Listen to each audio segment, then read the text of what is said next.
de mecanismos de herencia. Entonces les traje las imágenes que ustedes finalizando la última diapositiva y eran los tipos de herencia. Nosotros en la genética dividimos los tipos de herencia en dos grandes grupos, la mendeliana y la no mendeliana. La mendeliana va a estar basada en qué? En esas leyes que describió Gregor Mendel con sus semillas. Es sencilla, es basada en un gen por lo general y ese gen va a tener dos alelos, pero ya vamos a ver más adelante que son más, pero para que la vayan entendiendo son dos opciones. Se aplica por lo general en genes que son autosómicos, aunque en algunos casos también podemos verlo en genes que son en cromosomas sexuales. El fenotipo va a definir esa combinación en si va a ser dominante o recesiva la expresión y se reconoce por patrones de herencia familiar. Es decir, si yo tengo un árbol genealógico de determinada familia, puedo ver qué tipo de herencia mendeliana hay ahí. La no mendeliana es mucho más compleja. Vamos a ver que en la no mendeliana podemos tener factores medioambientales que nos van a ayudar a modular la expresión de esos genes. O podemos ver que hay genes que no necesariamente llevan a codificar una proteína, sino que son genes que regulan genes. Entonces ellos también pueden llegar a modificarse entre sí. Vamos a tener genes mitocondriales, en este caso vamos a ver una cosa que es ligamiento genético, imprinting, entre otros. Entonces, para que ustedes entiendan cómo nosotros agrupamos las enfermedades genéticas, hoy en día están en estos cuatro grupos, principalmente. Las primeras van a ser las cromosómicas. Las cromosómicas, ¿qué es? Que se pierda, se duplique o se altere un cromosoma o un segmento del cromosoma. Y entonces ahí vamos a tener algunas alteraciones como cuáles, como el síndrome de Down, como el síndrome de Turner, y hay muchísimos más que pueden estar asociadas. Las otras son las enfermedades monogénicas. Como su nombre indica, mono es uno, génicas es un gen. Entonces vamos a tener un gen que es el afectado. Ellas se van a subdividir y ahí es cuando entra mente. Las enfermedades monogénicas yo las puedo tener con una herencia autosómica dominante, las puedo tener con una herencia autosómica recesiva, las puedo tener con una herencia ligada a X o las puedo tener incluso con una herencia que se llama holándrica, que es la que está ligada al cromosoma Y. Y ya vamos a ver por qué la pongo en una línea discontinua. Dentro de lo que es la herencia autosómica dominante, uno de los ejemplos pueden ser los síndromes de Lynch. Los síndromes de Lynch son los síndromes que están relacionados a cáncer hereditario. Es decir, el cáncer en algunos casos, no en todos, más o menos en el 15 al 20% de los casos de cáncer en el mundo pueden ser de origen hereditario. Entonces nos vamos a encontrar familias donde empiezan a contarnos que la abuela, que el tío, que el primo, que el sobrino han tenido cáncer, que tienen varios familiares de su familia que tienen cáncer y no necesariamente de un tipo, sino diferentes tipos de cáncer en los diferentes familiares, ya sea mama, colon, próstata, y entonces empezamos a ver que existen síndromes de distribución hereditaria a cáncer. En cuanto a la herencia autosómica recesiva, un ejemplo de ello puede ser la fibrosis quística. La fibrosis quística es una enfermedad donde se altera un gen, que es el gen CFTR. El gen CFTR es un gen que tiene que ver con el canal de cloro. Y entonces en estos pacientes, ese canal de cloro se encuentra alterado y ellos empiezan a acumular mucho cloro. El exceso de cloro empieza a hacer que ese líquido en esos hongos empieza a ser más denso y entonces son pacientes que tienen predisposición a enfermedades respiratorias, predisposición a enfermedades gastrointestinales o hepáticas. En cuanto a la herencia ligada a esto, un ejemplo de ella va a ser la distrofia muscular de Duchenne.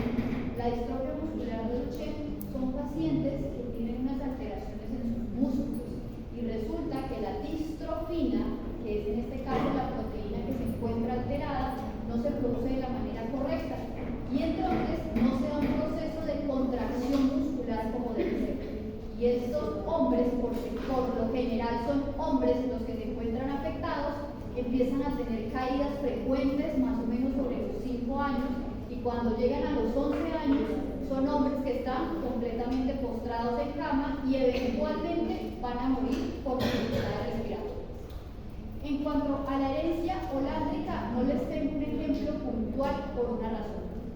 El cromosoma Y es el cromosoma que le da la virilidad a los hombres. Es el cromosoma que va a permitir que los hombres desarrollen testículo y pene. Básicamente esos son los genes que se concentran allí. Generalmente, como lo vamos a ver en la diapositiva dedicada a este tipo de herencia, los hombres que tienen este tipo de alteraciones en esta herencia suelen tener baja cantidad de espermatozoides o no tienen espermatozoides. Luego, muy posiblemente, no pueden tener hijos. Entonces no encontramos un patrón de herencia común. ¿Listo? El otro tipo de enfermedad genética van a ser las mitocondriales. ¿Cuáles son las mitocondriales? Las que están relacionadas con el DNA mitocondrial. Y entonces ustedes recuerdan, la célula está compuesta de muchísimos organelos, ¿cierto? Y dentro de estos organelos está la mitocondria. La mitocondria es el motor, es la base energética de la célula. Y la mitocondria tiene ella sola DNA que está contenido dentro de la mitocondria. Este DNA se hereda de manera materna, es decir, todos ustedes acá presentes tienen DNA mitocondrial que viene de su mamá, no de su papá. Y las mujeres que tengan hijos van a heredarle este DNA mitocondrial a sus hijos. Los varones acá presentes que lleguen a tener hijos no van a heredarle a sus hijos este DNA mitocondrial, porque quien lo hará va a ser su pareja femenina. Dentro de los tipos de enfermedades mitocondriales que podemos tener están velas y están lomos. Estos dos tipos de ejemplos se afectan las fibras musculares, el sistema nervioso central y el corazón. Recordemos que dentro de los sistemas del cuerpo nosotros tenemos mitocondrias más concentradas en algunos lugares que otros. Y dentro de esos sistemas donde están más concentradas las mitocondrias van a ser los sistemas que más usamos, incluso cuando dormimos. Entonces, ¿cuál es? El sistema nervioso, el corazón y por supuesto los músculos, porque el sistema locomotor es el que nos permite desplazarnos y hacer las diferentes actividades que hacemos en nuestro día a día. Y ya como último ejemplo está el imprinting. ¿Qué es el imprinting? Son los cambios en metilación, por ejemplo. Entonces, nosotros tenemos imprintados algunos genes. ¿Qué quiere decir esto? Nuestro material genético todo debe ir como a manifestarse una vez tenemos nuestra concepción. Pero resulta que hay algunos genes que, sobre todo en el proceso embrionario, es decir, mientras nuestra mamá está embarazada de nosotros y empezamos a desarrollarlos, hay unos genes que se tienen que apagar. ¿Y para qué se apagan? Uno, para que nuestra mamá no nos aborte de manera natural, es decir, para que el embarazo se pueda dar en una progresión correcta. Hay otros genes que se tienen que apagar o prender dependiendo del tejido que se está desarrollando embriológicamente. Entonces, si en estos momentos yo necesito desarrollar el inicio de los dedos, pero luego necesito que los dedos se separen, entonces en medio de todo eso van ocurriendo apoptosis y se van prendiendo y apagando ciertos genes. Dentro de estos hay unos genes que deben ser de origen paterno o materno y deben silenciarse ya sea de papá o de mamá. Si ese silenciamiento no se da de la manera correcta, es decir, yo debería tener silenciado el del papá y el del papá no es el que está silenciado, sino el que se silencia de la mamá, aparece una enfermedad. Y ya veremos más adelante entre los ejemplos que les traigo qué quiero decir con todo esto. Y por último, abajo en verde les pongo las enfermedades genéticas multifactoriales, porque ellas se van a salir de todo el tipo de patrón de las enfermedades que les acabo de mencionar. ¿En qué sentido? La herencia multifactorial es la combinación entre el ambiente y los genes. Entonces vamos a empezar a ver que la gran mayoría de las enfermedades que nosotros los médicos vemos, como la obesidad, como la diabetes, como la hipertensión, que son enfermedades muy comunes y que si estoy segura que si les pregunto a ustedes, algunos de su familia o muchos de su familia pueden tener estas enfermedades. ¿Es por qué? Porque el medio ambiente, y recuerden que la herencia no es solo los genes, la herencia son los estilos de vida, son la manera en que comemos, es la manera como dormimos, y este tipo de estilos de vida van modificando nuestros genes y nos hacen más predisponentes o no a una enfermedad. Entonces, si alguno de ustedes tiene una mamá o un papá con diabetes, son gorditos y tienen hipertensión, Si es un papá, tienen un riesgo. Si son los dos papás, el riesgo empieza a aumentar. Si son no solo sus papás, sino los primos, los hermanos de sus papás, el riesgo continúa aumentando. ¿Por qué? Porque hay un flujo ambiental en su familia que está predisponiendo al resto de su familia a eso. Y en la medida en que aumente cada vez más los miembros de la familia con este tipo de alteraciones, va a haber mayor probabilidad de ello. Entonces, dentro de las enfermedades genéticas, hay algo que nos quede muy claro. Lo primero, ¿esto qué es?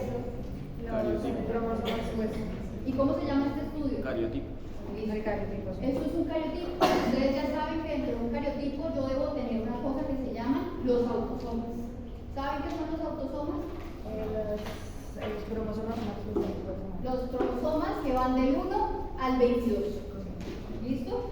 Son los cromosomas que compartimos tanto hombres como mujeres. Es decir, ahí está totalmente la información genética para ser un ser humano, hombre y mujer. Los otros dos que me quedan acá son los cromosomas sexuales, que en este caso es un cariotipo de que un hombre o una mujer. Una mujer porque tenemos dos cromosomas. Si fuera un hombre tendríamos un X y un Y. ¿Y por qué es importante eso? Porque vamos a ver cuando estemos hablando de los patrones de herencia, que yo le voy a llamar herencia autosómica dominante, herencia autosómica recesiva. Nada más, con eso ustedes ya deben saber que el gen del que yo estoy hablando se encuentra ubicado en dónde, o ya sea del 1 al 22 en cualquiera de esos cromosomas. En el momento en que yo hablo de herencia ligada a X, yo estoy hablando netamente de genes ubicados en el cromosoma X. Y no hablamos de la holándica por lo que les acabo de explicar. Entonces vamos a empezar hablando de lo que es la herencia autosómica dominante. La herencia autosómica dominante, el alelo anormal, el alelo dañado es el dominante. ¿Sí? Va a tener una transmisión vertical. ¿Qué quiere decir eso? Si yo me pongo a dibujar un pedigrí, un árbol genealógico de esa familia, yo voy a ver que en las diferentes generaciones de ese pedigrí, abuelos, hijos de esos abuelos, hijos de los hijos de los abuelos, en esas generaciones yo voy a encontrar la expresión de esas personas. Se van a afectar tanto hombres como mujeres y por eso están ambas figuras. Y la probabilidad de recurrencia en cada embarazo es del 50%. Acordémonos entonces que yo les hablaba a ustedes que yo necesito la mitad de la información de mi papá y necesito la mitad de la información de mi mamá para poder crear un bebé en un 100%. Papá y mamá deben escoger aleatoriamente en la naturaleza qué alelo le va a pasar a su hijo, ¿cierto? Tenemos dos que esos papás los tienen de los abuelos de ese futuro embarazo. Entonces, uno de los dos alelos va a estar dañado, que es el que tiene la herencia autosómica dominante. En cada embarazo de esa pareja, la persona que tiene el alelo dominante tiene dos posibilidades: es cara o sello, es el 50% de las probabilidades de que le entreguen que está malo o que le entreguen que está bueno. ¿Listo? Entonces, como les decía acá, es del 1 al 22. Estamos hablando netamente de autosomas. Y así se vería un árbol genealógico con un patrón de herencia autosómico dominante. Entonces, si no les han hablado de árbol genealógico, les recuerdo acá, y si ya les han hablado, les recuerdo igualmente. Los hombres son los cuadrados, las mujeres son los círculos. Los hombres, por lo general, deberían estar ubicados a la izquierda, es decir, el papá de esa familia debe empezar a la izquierda. Los que están afectados van a estar en algún color, ¿listo? Van a estar completamente coloreados, ya sea el cuadrado o el círculo. Los que están muertos se les traza una línea en diagonal. Lo ideal es que en cada árbol genealógico ustedes tengan las generaciones enumeradas en números romanos como está a la izquierda de ese árbol genealógico. Y cada uno de los individuos en cada una de las generaciones van a estar enumerados en números normales. Entonces el primero, o sea, el de la generación 1, el número 1 es el abuelo, ¿cierto? El segundo de la generación 1 va a ser la abuela, y así para cada uno de ellos. Entonces acá que vemos que en todas las generaciones hay un afectado. Fuera de eso, si yo sigo los patrones, yo veo que la mujer le puede transferir eso a la mujer y también se lo puede transferir al hombre. Luego no estoy viendo un patrón ligado al cromosoma X. una pregunta de color lo que significa. No importa el color, lo importante es que esté coloreado por dentro, el círculo o el cuadrado, eso quiere decir que esté afectado. Entonces, fuera de eso, vemos que la mujer le puede transferir eso a los hombres o a las mujeres indiscriminadamente, y que incluso los hombres pueden transferirle eso a las mujeres. Entonces, yo ahí de entrada, si veo que hay una transmisión mujer a mujer, hombre a mujer, empiezo a mirar que esos cromosomas sexuales no tienen cabida en este árbol genealógico. Y adicionalmente estoy viendo que es de generación en generación, no veo una cosa que se llama consanguinidad. Entonces, ¿qué estoy viendo ahí? Un patrón de herencia autosómica dominante. Y aquí les traigo un ejemplo de un patrón de herencia autosómica dominante. Esta es una familia con una enfermedad que se llama pseudoachondroplasia o pseudoenanismo, mal llamado. Ellos eran de apellido Owitz y son una familia que estuvo presente en la Segunda Guerra Mundial. Resulta que en el campo de concentración de Auschwitz, y a los que les gusta el tema de las guerras, era un campo de concentración muy severo donde metían a muchísimos de los judíos, y en este caso los nazis cogieron a esta familia, la metieron a este campo de concentración y ellos fueron víctimas de muchísimos experimentos inhumanos en ellos. ¿Por qué? Porque para los nazis todo lo raro era defectuoso, era malo, y entonces cogían a estas personas y empezaban a generarles qué tanto toleraban el dolor, qué tanto toleraban algunas exposiciones que no eran tan gratas, y lo llamativo de todo eso es que todos lograron sobrevivir, ¿no? Y todos lograron pues salir adelante en medio de todo este proceso.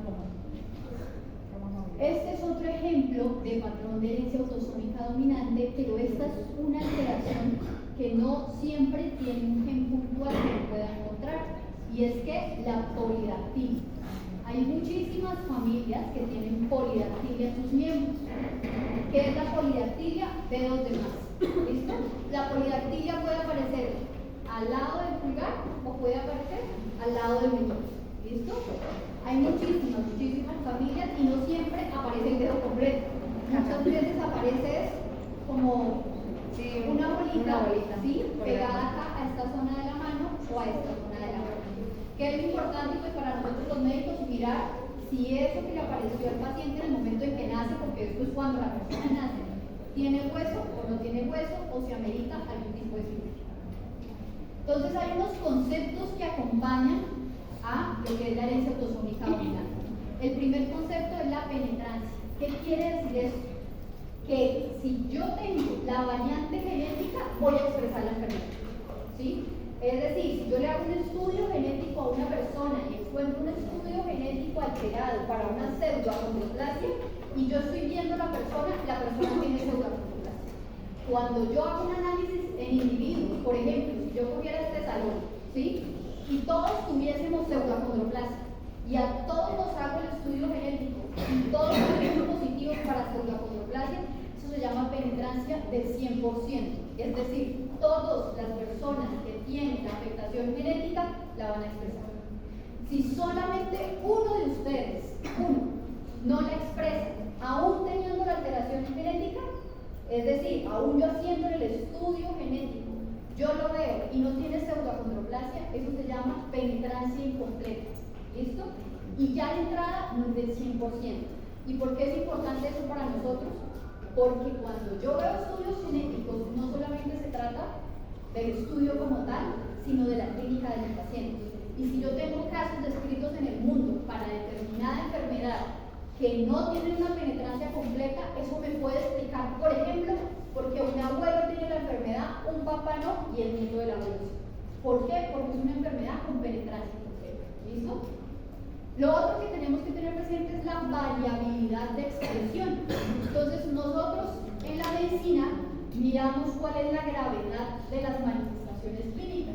Y hay muchísimas enfermedades que nosotros decimos es una presentación leve, es una presentación moderada o es la presentación más severa que hay. Eso es la variabilidad de expresión, los diferentes grados de presentación de una condición genética. Y entonces, con base en todo esto que les estoy diciendo, ¿qué tipo de herencia creen ustedes que es este árbol genealógico? Ligada a X. ¿Por qué? Profe, Listo. Porque Profe, yo no entendí eso del anterior mapa, o sea, ¿por qué descartamos que sea ligada a X? Entonces, mira, generalmente, ya lo vamos a complementar un poco más cuando estemos en la diapositiva de ligada a X, la transmiten las mujeres. Y aquí voy a hacer una salvedad de traje.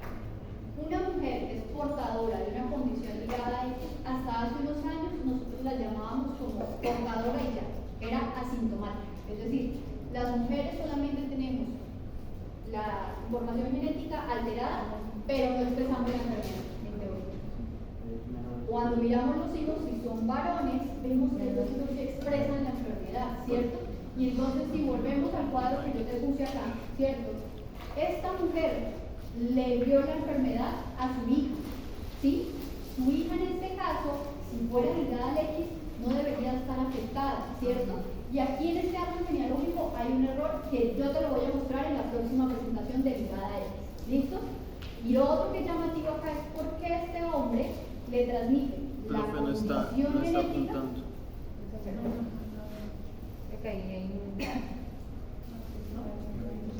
Acá. ¿Por qué este hombre le transmite la condición genética de afectada a esta mujer? ¿Sí? Cuando se supone que ella debería ser una portadora nada más si fuera ligada a X. Pero hay una manera de yo diferenciar eso en los árboles genealógicos que en este árbol genealógico no lo tengo expresado. Ya lo vamos a ver en ligada a X y ahí te aclaro un poco más. ¿Listo? Entonces, mira. Aquí, ligada a X. Bien. ¿Este tipo de árbol genealógico es un patrón de herencia autosómico dominante? Sí. ¿Todos de acuerdo en que sí? Sí. ¿Este árbol genealógico es un patrón de herencia autosómica dominante? Autosómica dominante.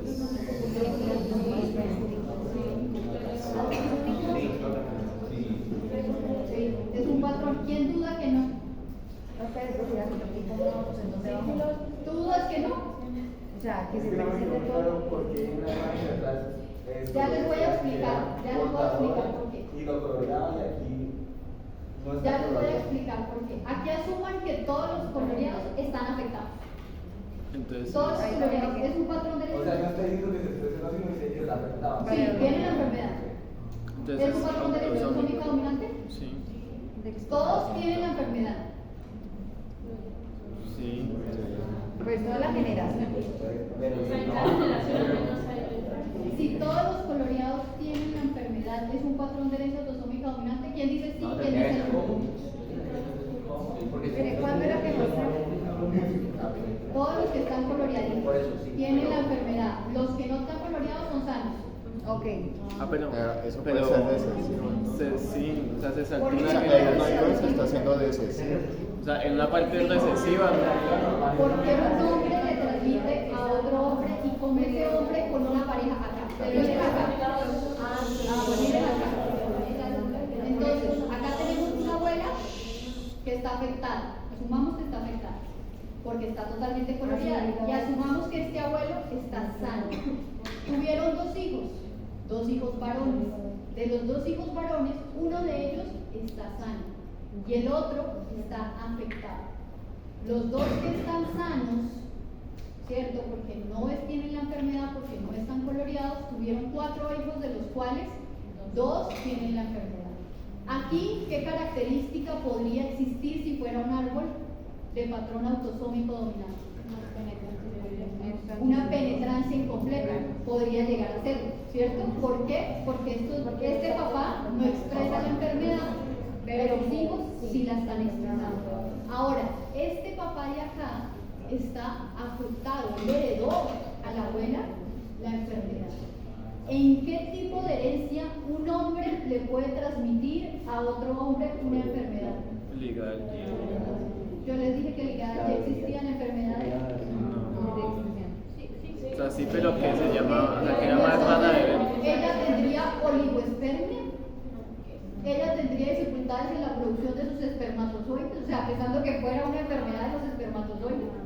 ¿Cierto que no? Entonces no existe en este caso, para yo pensar este pedazo del árbol genealógico que sea algo ligado a Y, no existe. ¿Qué otro tipo de herencia yo veo que un hombre le puede transmitir a otro hombre una enfermedad? Autosómica dominante. Autosómica, porque Autosómica dominante. ¿Listo? Hablando solamente de un progenitor afectado. ¿Listo?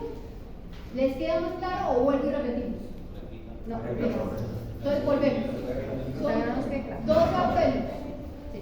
De los dos abuelos, la abuela tiene una enfermedad. Está afectada con la enfermedad. El abuelo es completamente sano. ¿Listo? Ellos dos tienen dos hijos. Un varón que está totalmente sano y otro varón que está afectado. Vamos a empezar por acá. Este varón que está afectado conoce una pareja y deciden tener un hijo. Y el hijo le sale con la misma enfermedad que tiene su papá y que tiene su abuelo. Aquí ya estamos viendo que hay una transmisión vertical. Cada una de las generaciones tiene la enfermedad. Fuera de eso que estamos viendo que se hereda de mujer a hombre, de hombre a hombre. Estamos viendo que los sexos no impactan en nada, que los dos sexos se pueden ver afectados. Y aquí, ahora si me voy por este lado, estoy viendo que tuvieron un hijo sano, que conoce a una mujer que también está sana, y ellos deciden tener 4 hijos, de los cuales 2 tienen la misma enfermedad que su abuela y que su tío. Entonces, en este caso, yo estoy viendo que, uno, que aquí no hay una expresión de la enfermedad. ¿Qué tipo de característica genética yo puedo pensar que me puede hacer un salto generacional? La penetrancia incompleta, que es que, aún yo teniendo la alteración genética, no expreso la enfermedad. ¿Sí? No hay ninguna expresión. Y entonces, en este caso, me explica por qué esos nietos están afectados.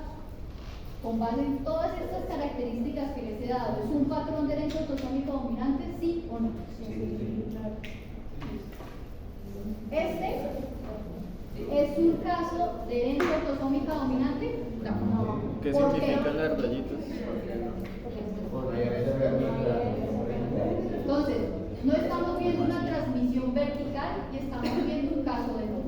En este caso, podría o no podría llegar a ser un patrón de herencia autosómica dominante. ¿Vale? ¿Por qué? Porque en algunos casos las enfermedades autosómicas dominantes pueden llegar a tener una cosa que se llama de novo. Es decir, ser el primer caso en la familia. No hay antecedentes familiares. ¿Y esto por qué? Porque todos acá, en el momento en que nos embaracemos, podemos llegar a tener en un 3 a un 5% de los embarazos, podemos llegar a tener algún hijo con defecto congénito, sin que nosotros tengamos una enfermedad. Es decir, ser el primer caso en la familia de alguna alteración genética. ¿Listo? Entonces, cuando nosotros vemos que es el primer caso en la familia, podemos tener o dominancia, o recesividad, o ligado a X. ¿Listo? Es más variado. ¿Por qué? Porque se trata de una afectación que ocurre en el momento del embarazo y no tenemos historia familiar que nos soporte, en este caso, el patrón de X. ¿Listo? No es como que ellos realmente no, o sea, como que debe tener el genótipo no las personas, sino que de por sí no existían en el genótipo de Exacto. familia. No tenemos antecedentes. No había forma de Sucede con una TikToker que tiene una niña Entonces, con síndrome ahora de tú me Down. preguntabas qué quieren decir esas 2 rayitas. Esas 2 rayitas básicamente quiere decir que esa mujer y ese hombre se separaron. Y que su actual pareja es la mujer número 5. ¿Listo? Okay. Eso es lo que quiere decir. They are not together. Bueno, ahora la herencia autosómica recesiva. La herencia autosómica recesiva quiere decir que los alelos que están dañados son recesivos. Y si recordamos la anterior clase, decíamos que los recesivos se requieren 2 para expresar la enfermedad. La transmisión va a ser horizontal, es decir, acá vamos a encontrar, es una generación afectada, ¿sí? No vamos a encontrar diferentes generaciones, sino una generación, por lo general, afectada. Pueden haber tanto hombres como mujeres afectados, no tienen nada que ver en este caso con los cromosomas sexuales.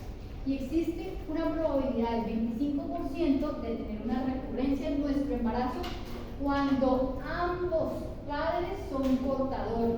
Y aquí les traigo esto para explicárselo un poco mejor. Entonces, yo tengo 2 papás que, como lo pongo acá, son portadores de un alelo alterado, ¿cierto? Un alelo recesivo que va a ser el alelo A minúsculo, ¿cierto? Y entonces ellos 2 se encuentran y deciden tener 4 hijos. De esos 4 hijos, como el alelo alterado es el A minúscula, ellos pueden heredarle lo que llamaríamos un alelo dominante homocigoto, que es esta primer cuadrado de acá, a un hijo. Y este hijo va a ser totalmente sano, ¿cierto? Otro de los hijos puede heredar exactamente el mismo genotipo de los padres, es decir, un alelo dominante que va a ser el sano y un alelo recesivo que va a ser el afectado. A este le vamos a llamar portador, igual que sus papás. Pueden llegar a tener otro hijo exactamente igual por las combinaciones genéticas que yo hago, donde tenga un alelo dominante en este caso, que es el sano, y un alelo recesivo, que es el alterado, y también va a ser portador. Y nos queda un 25%, ¿cierto? Si dividimos esto, el 100% en 4 probabilidades, el 25% restante es el que nos queda el afectado. Pero yo solamente voy a hablar del 25% de recurrencia cuando yo ya sé que los dos papás son portadores. Es decir, cuando yo le hago el estudio genético al niño, incluyo a los papás y confirmo que tanto papá como mamá le transmitieron al hijo, cada uno de ellos, su alelo alterado, esos papás me llegan a mí a la consulta y me dicen: doctora, tengo un hijo con una enfermedad autosómica recesiva, me quiero volver a embarazar con la misma mujer o con el mismo hombre. ¿Qué probabilidad hay, siendo nosotros unos portadores de la condición autosómica recesiva que ya tiene nuestro hijo vivo acá entre nosotros? Yo le voy a decir, como ustedes dos son portadores, 25% de probabilidades con base en las opciones que pueden tener ellos dentro de sus alelos. ¿Me hice entender hasta ahí? Pues, No puedo asegurar que ese 25% hasta que... yo no estoy segura que los dos papás son los portadores. ¿Sí? ¿Por qué? Porque yo puedo tener un papá portador, y en la genética hay muchas cosas que pueden pasar. Yo puedo tener un papá portador de una condición autosómica recesiva y tuvieron la malísima suerte de, como les decía, en cada embarazo yo tengo una probabilidad de 3 al 5% de efectos congénitos, todos, absolutamente todos. Y entonces resulta que en ese embarazo ellos venían, alguno de ellos portaba un alelo recesivo dañado y tuvieron la malísima suerte de que tuvieron un defecto congénito que dañó el mismo alelo, o sea, el alelo compañero del alelo dañado. Es decir, el paciente tiene los dos alelos dañados, uno porque lo heredó y otro porque se alteró en el momento de su embarazo. Eso no es común, pero puede pasar, ¿sí? Entonces, en ese orden de ideas, la probabilidad no es del 25%, ¿cierto? Sino que el uno fue portador, tuvieron la mala suerte de que se les dañara el alelo que venía bueno y tuvieron la enfermedad. Hay un buen del 25% de probabilidades que tuviera... De otro hijo con lo mismo. ¿Listo? Ya vamos a ver algunas excepciones de eso, pero no voy a adelantar para no confundir. Entonces, dentro de los conceptos que acompañan este tipo de herencia, ya hablamos de portador. Portador es un individuo que tiene la alteración genética, pero es recesiva, luego no va a expresar la enfermedad porque el otro alelo está vivo. Endogamia. ¿Qué quiere decir endogamia? La endogamia es cuando hay algún tipo de cruces en miembros de una misma comunidad o una comunidad muy pequeña. En Colombia esto es más común de lo que ustedes se imaginan, ¿sí? Entonces, muchas veces nos pasa que llegan a la consulta y entonces llegan con sospecha de una enfermedad autosómica recesiva y yo les pregunto, bueno, cuéntenme, ¿de dónde son un adulto? Estoy hablando, por ejemplo, de un adulto que me llega con una neuropatía y esa neuropatía me hace pensar que puede ser una enfermedad autosómica recesiva y yo le digo, ¿dónde nacieron sus papás? ¿Sus papás son primos? No, ellos no son primos. Ok, ¿dónde nació su mamá? Mi mamá nació en Tierra Perdida, Sucre, y mi papá nació en Tierra Perdida, Sucre. Y entonces yo me pongo a buscar la población de Tierra Perdida, Sucre, y son como 3.000 habitantes para ahorita, en 2026, y este señor tiene 50 y no sé cuántos años. Entonces, más o menos hace 50 años serían 3.000 habitantes, no, muy probablemente serían menos habitantes. Entonces, en la medida en que una comunidad es mucho más pequeña, yo aumento la probabilidad de que los ancestros de esa comunidad sean en común y que la información genética de las personas de esa comunidad sea similar. Y como es información genética similar, aumento la probabilidad de que haya una enfermedad autosómica recesiva. ¿Listo? A pesar de que no son familiares. A pesar de que no son familiares. Y muchas veces nos pasa que nos dicen, no, nuestros papás no eran primos, ellos nunca dijeron nada de eso. Y muchas veces por tabú lo ocultan también. Entonces, ¿qué ocurre? Que cuando yo hago estudios genéticos tienen exactamente la misma mutación. Es muy raro que yo encuentre que la mutación sea la misma para los dos alelos. Cuando estemos hablando de estudios genéticos me van a entender un poco más de eso. Es decir, que la mutación, el cambio en el código genético sea el mismo, eso es raro, eso no es frecuente. Y cuando yo encuentro que es el mismo y ella me está diciendo que son de tierra perdida, Sucre, yo empiezo a decirle, averigüe su familia, averígüeme si en algún punto hay un abuelo en común, averígüeme si en algún punto hay un tío en común. Y nos hemos dado cuenta que efectivamente por allá, en los años 1600, hay un tío en común. Lo otro que tenemos es consanguinidad. ¿Y qué es la consanguinidad? Cuando hay parentesco entre los dos padres. Y esto también es más común de lo que ustedes se imaginan. Padres que son primos hermanos, entre primo y primo, tíos y sobrinos, incluso he tenido casos de hermanos que deciden tener hijos en común, padres e hijos, ¿sí? Ya esto es un poco un tema más legal, pero sí he tenido casos incluso de medios hermanos que por razones de la vida deciden tener hijos en común. Lo otro es la isonimia. La isonimia es un término en el cual yo tengo mis dos apellidos iguales. Entonces, en mi caso sería Ana María Navarro. Mi apellido no es el más común si yo me siento a un lado de un Gómez o de un Rodríguez para Colombia, ¿sí? Pero en la medida en que mi apellido sea más raro y sean los dos el mismo apellido, esa isonimia, que son los dos apellidos iguales, me aumenta la probabilidad de que mi material genético tenga un ancestro común. ¿Por qué? Porque puede haber algo en común que nos haya terminado dando el mismo apellido. ¿Listo? Ahora, ¿cómo se vería un patrón o un árbol genealógico de una herencia autosómica recesiva? Entonces, en este caso es un ejemplo de una microdeleción 22q11, que esto es un síndrome de George. Y aquí comienzo a aclararte dudas sobre lo que es un árbol genealógico bien picante. Lo primero, en este caso vemos que las mujeres y los afectados, por lo general, tienen un punto. Ese punto, ¿qué quiere decir?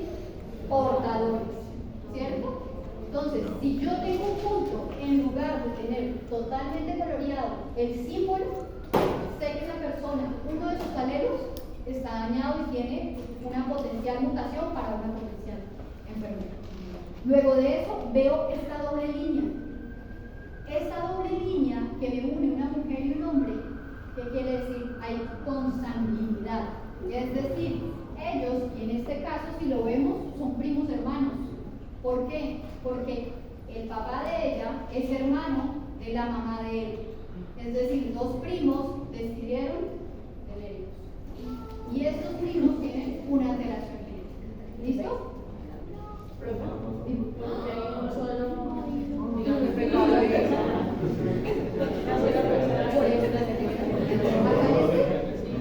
Porque ella tuvo un hijo antes de ella tuvo un hijo con otra pareja. Estos son de la hermana de ella y de la hermana de ella. Profe,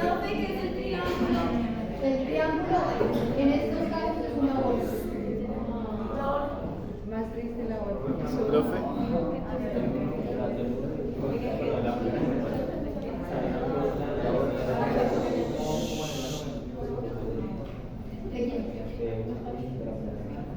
Como el cuadro que te presenté. Acá, mira. Ellos pudieron ser el cuadro y el círculo de la mitad. Estos dos. ¿Sí ves? También son iguales a su familia. Pero aunque ellos, aunque la primera O sea, ellos pueden tener, ¿sí? En este caso pudo que no esté de ¿listo? Bueno, y este es un ejemplo de una condición autosómica recesiva. Esto se llama una enfermedad de Gaucher. La enfermedad de Gaucher es una alteración que se da en los lisosomas. Y entonces, si nos acordamos nuevamente de las células y de los organelos, los lisosomas, ¿qué función tienen? Son los que se encargan de recoger la basura. ¿Listo? Y entonces los lisosomas se encargan de hacer que muchas de las proteínas o se reciclen, o mira, hacemos con ellas o las desechamos. Y resulta que en medio de todo ese proceso, la basurita que tiene el lisosoma a veces se daña.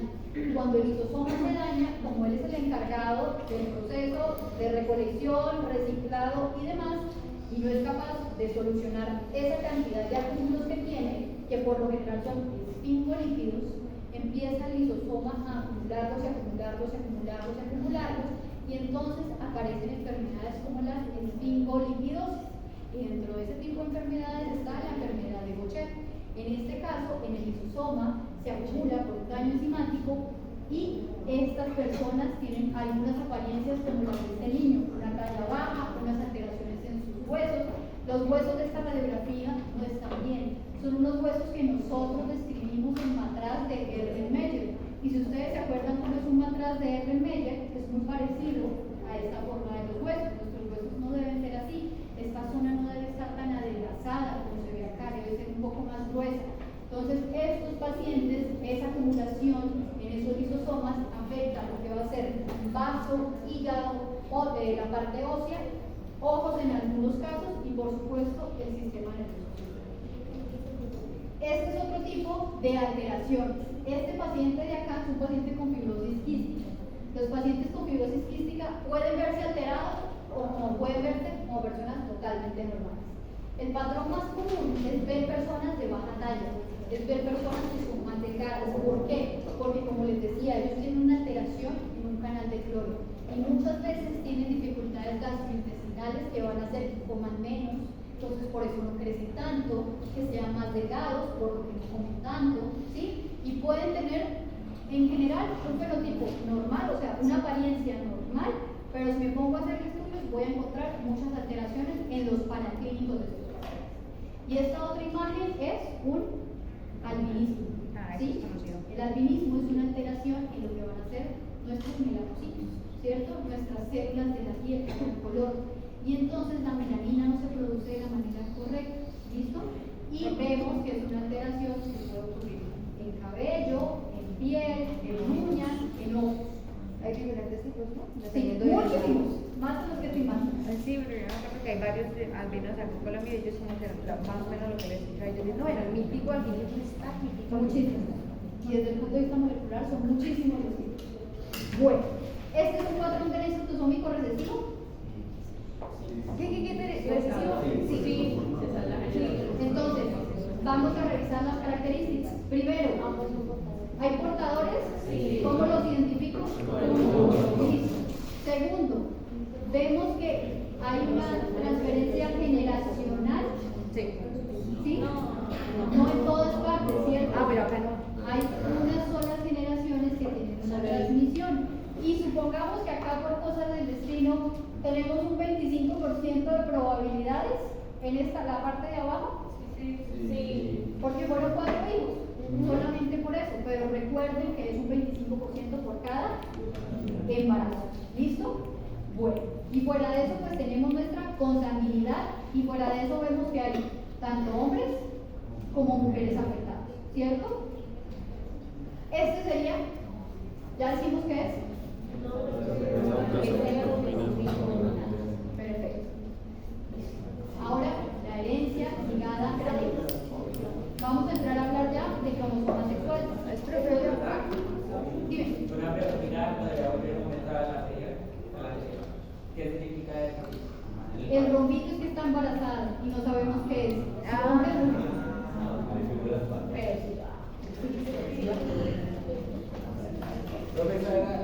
Dominante. ¿Esta? No. Esta y fue la que hablamos ahorita. Es que porque entonces, aquí ni el uno ni el dos son portadores. Porque está mal dibujado. Bueno. Yo debería tenerle un punto. Los dos son Listo. Herencia ligada al X. Entonces, en este caso tenemos que el alelo normal ¿en dónde está? Cromosoma X. ¿Listo? La transmisión va a ser mujer-varón en afectados. Mujer no. Las mujeres van a tener su puntico de portadoras, ¿cierto? Y hay un 50% de probabilidad de recurrencia por cada embarazo varón. Aquí estoy hablando netamente de varones, o sea, de afectados. ¿Listo? ¿Por qué? Porque si tenemos un papá que es afectado, ¿cierto? Con una enfermedad ligada al cromosoma X, y ese papá tiene hijas, ¿qué cromosoma sexual le pasa al papá a las mujeres? El X. Luego ese papá va a tener hijas.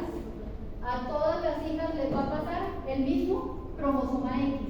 Luego todas las hijas de un papá que está afectado con una enfermedad ligada al cromosoma X van a ser portadoras de una enfermedad ligada al cromosoma X. ¿Por qué? Porque los hombres, cromosomas sexuales, el único cromosoma que le pasa a las mujeres es el X. ¿Listo? Profe, porque no puede ser de mujer a mujer. No, aquí solamente, esta es la primera parte de la explicación. Así Ya puede vamos. ser, pero no. Ahora, las mujeres tenemos dos cromosomas X. Una mujer portadora de una enfermedad ligada al cromosoma X tiene un X afectado, ¿cierto? Esa mujer a los hombres tiene, o a las mujeres tiene dos probabilidades. A los hombres tiene una probabilidad del 50% de qué? Afectados. Y a las mujeres tiene un 50% de qué? De portadores. ¿Listo? El concepto y la probabilidad cambian. De hombre a mujer, en las ligadas al X va a tener 100% de portadoras. Un hombre afectado tiene hijas mujeres, les va a transmitir siempre su cromosoma X afectado. Luego, todas las hijas de ese varón afectado van a ser portadoras. Y si esa hija tiene hijos, y esos hijos son varones, ella tiene 50% de probabilidades de tener hijos varones afectados. Y tiene 50% de probabilidades de tener mujeres portadoras como ellas. ¿Por qué? Porque se va a escoger o el cromosoma afectado o el cromosoma bueno, cualquiera de los dos. ¿Me hice entender? Nada más un diagrama estaría excelente, pero no. Entonces, en este caso tenemos un árbol genealógico completo. Acá tenemos una mujer con una enfermedad ligada al cromosoma X, es decir, ella es portadora. Esa mujer con este hombre que está sano, los que no tienen nada dibujado en su interior, ya sea rodeado o con algún punto, asumimos que están sanos completamente y que su material genético es idóneo.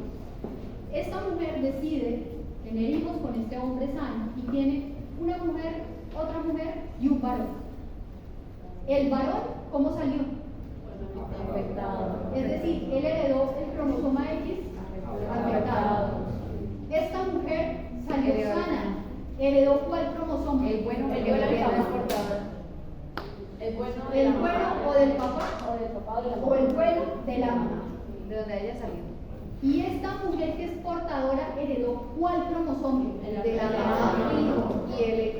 Listo. Esa mujer tiene ahora hijos. Y esos hijos fueron dos mujeres y dos hombres. Las dos mujeres heredaron ¿qué cromosoma? El X afectado. De la De la mamá, mamá. que viene de la abuela. Abuela. Este hombre heredó ¿qué cromosoma? El de la mamá. El X de la mamá. ¿Y este hombre qué heredó? El X El de otro la X de la otro mamá X y de la de- mamá. O O también pudo haber sido el Listo. ¿Quedó claro ahí? O volvemos y repetimos. En el caso de la Ya uno, ya uno, ya uno. Ya uno, levante, perdón. Dime. No existe casos donde se pueda, o sea, para que una mujer exprese las acciones genéticas de la hija. Si Ya tenemos vamos un a padre que es portador y una madre que es portadora. Un padre que es portador. Ajá. Mujer que está afectada. Y una madre que también es portadora, que tiene 50% Hay otras maneras de que una mujer lo exprese. Esas condiciones en que los dos sean portadores es algo poco probable, ¿sí? Normalmente no lo vemos en la genética. Podría llegar a ocurrir y la mujer sí o sí va a expresar la enfermedad en ese orden de ideas de carga genética que me impone, ¿sí? Porque ella heredaría, digamos que heredó el malo de su papá y el malo de su mamá. Lo que pasa es que las enfermedades que son de los dos X afectados, por lo general no son compatibles con la vida. Es decir, un X debería estar funcionando, ¿sí? Porque el X lo tenemos todos, ¿sí? Entonces, a pesar de que es un cromosoma sexual, es un cromosoma que tiene una importancia muy grande en la naturaleza, ¿sí? En el cromosoma X hay muchos genes que tienen que ver con el sistema nervioso, con crecimiento y desarrollo. Entonces, por lo general, lo ideal es que al menos uno de los dos funcione. Y más adelante vamos a ver en la, digamos así, la descripción del cromosoma X, hay algunos fenómenos en los cuales nosotras las mujeres apagamos uno de los X, ¿sí? ¿Por qué? Porque la naturaleza es sabia y la carga de material genético de hombres y mujeres debe ser muy similar. Como yo les decía, el cromosoma Y solo tiene genes que tienen que ver con la virilización. El cromosoma Y es pequeñito, pequeñito, pequeñito, mientras que el cromosoma X es gigante, gigante, gigante. En ese orden de ideas, las mujeres tendríamos más material genético que los hombres.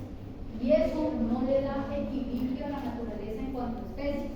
Entonces, lo ideal es que la carga genética del macho y de la hembra por cada una de las especies de la naturaleza sea equilibrada.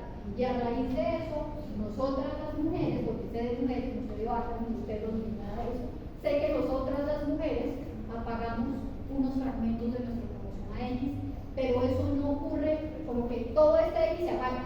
No, eso ocurre de manera aleatoria. Y se ha visto que en muchos casos el que apagamos suele ser el que está afectado porque la naturaleza en su condición muchas veces se sabe. Entonces, en aras de proteger el material genético, muchas veces apagamos. ¿Vale? Ahora tu pregunta. Creo que no entendí muy bien el de la hija que no estaba afectada. La de acá arriba. Sí. Entonces, esta mujer es portadora de una condición ligada a X, el papá es sano. Luego, el X del papá está sano. Y como ella es portadora, ella tiene dos X. Luego, uno es bueno y el otro es malo. Luego, esta mujer recibe el X que está bien de su papá, que es lo único que el papá le va a transferir, el cromosoma sexual, y recibió el X bueno también de la mamá. Por consiguiente, ella no es portadora de la condición.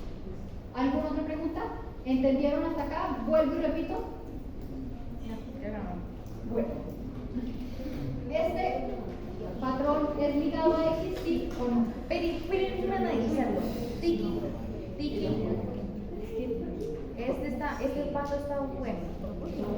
Ahí faltan los puntos de Este portadores. paso está ahí así no se nos encuentra la literatura, puede que si tienes parcial te salga algo así. Pero sí faltan los puntos de Sí, portadores. eso es una anotación que es muy importante. Pero entonces sobreentendemos que va de mujeres a hombres hay que... No, pero va de mujer a mujer. Hay otros mayores. No le he llegado a ver porque mire que hay Es que un puede ser. hombre que está en planos y la mujer tiene los dos planos porque tienen que estar ajustadas. Como muchos me va a salir uno. Entonces, miren, les voy a explicar. La manera como les he enseñado cómo se grafica un árbol genealógico es como debería ser. Como debería ser. Pero no es la manera como ustedes se lo van a encontrar en la literatura. Entonces le decimos al autor y le decimos que le está mal. Los árboles genealógicos, lo ideal es que todos los portadores tengan un punto. Y esto se describió más o menos desde el 2013, o sea, esto ya lleva tiempo, pero este árbol genealógico es de antes, y así lo pintaban antes. Muchos árboles genealógicos, y no sé si se los vayan a incluir o no en el parcial, muchos árboles genealógicos no los pintan como debería ser. Este no lo creí yo, se salió de la literatura.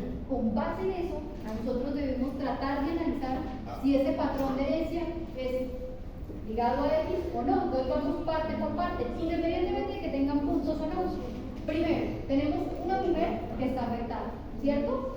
Y entonces, en este caso, esta mujer le transmite la enfermedad afectada a un varón, a otro varón, a una mujer y a otra mujer. Todos ellos se asumen como afectados, ¿cierto? Tenemos toda esta transmisión. Estos varones tuvieron, este tuvo dos hijas, para empezar, y este tuvo también dos hijas. Si estábamos hablando de una herencia ligada a X y de entrada ese varón tuvo hijas, los dos tuvieron hijas y no están coloreadas, yo pienso que es una herencia ligada a X.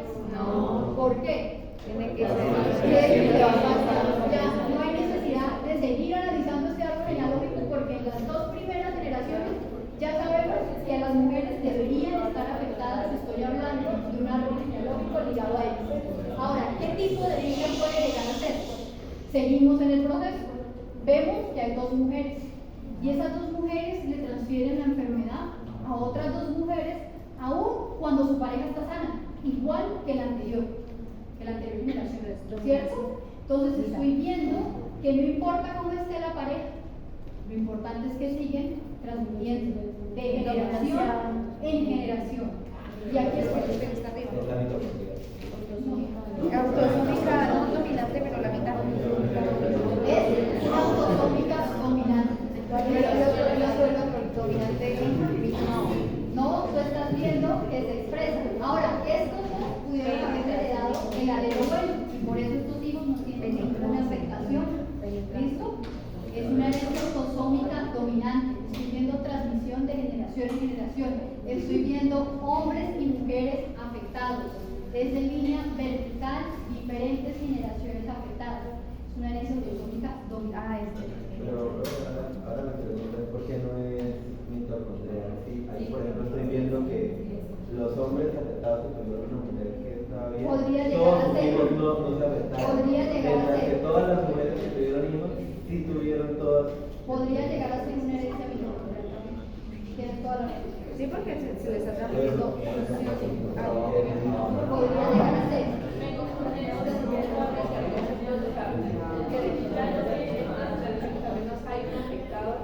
En la dominante, en las generaciones todas puede haber un afectado.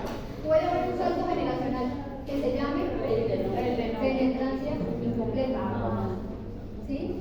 De nuevo es cuando no tengo antecedentes familiares. De nuevo es que si yo le hago un pedigrí, el pedigrí no tiene absolutamente nada. ¿Sí? Ahora, ¿qué podría llegar a debatirme un poco el tema del DNA mitocondrial? Esta zona del árbol genealógico. ¿Por qué? Porque si esta mujer tuviese la afectación de DNA mitocondrial, yo sé que ella le transmite el DNA mitocondrial a todos sus hijos. Luego, estas dos mujeres deberían salir afectadas, al igual que sus dos hermanos. Entonces ahí yo entro a debatir si realmente no es una herencia mitocondrial, sino que me voy más por una autosómica dominante. Vuelvo y les repito, son árboles genealógicos de hace mucho tiempo donde los dibujos convencionales que se han ido actualizando nos permiten ubicarnos mejor. Pero si ustedes entran en literatura a revisar y de algún día en su trabajo como microbiólogos les entregan una carpeta con árboles genealógicos de hace 1000 años para hacer estudios de investigación y lo que se vayan a dedicar, muy probablemente se encuentren pedigrís como estos. Profe, ese es penetrancia completa. En este caso, en este, no necesariamente porque puede ser que hayan heredado alelo bueno, el alelo bueno. Por ejemplo, ¿Cómo acá, haría ahí para saber? haciendo el estudio genético. Bueno. Bueno, este es un patrón ligado a X, sí o no. Pero está chico. Este está. El ligado a X tendría que salir X. No porque el nombrecito. No porque hay un cuadrado y el cuadrado tiene X. No, pero el hombre similar puede haber sido que no. Pero los coloreados son afectados. Sí, afectados. O sea,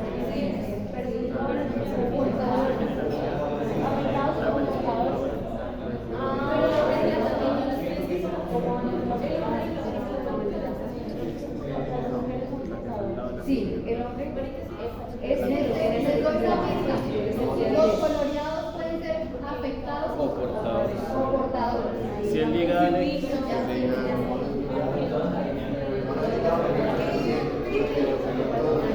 Para empezar, decirle eso. De la segunda generación, porque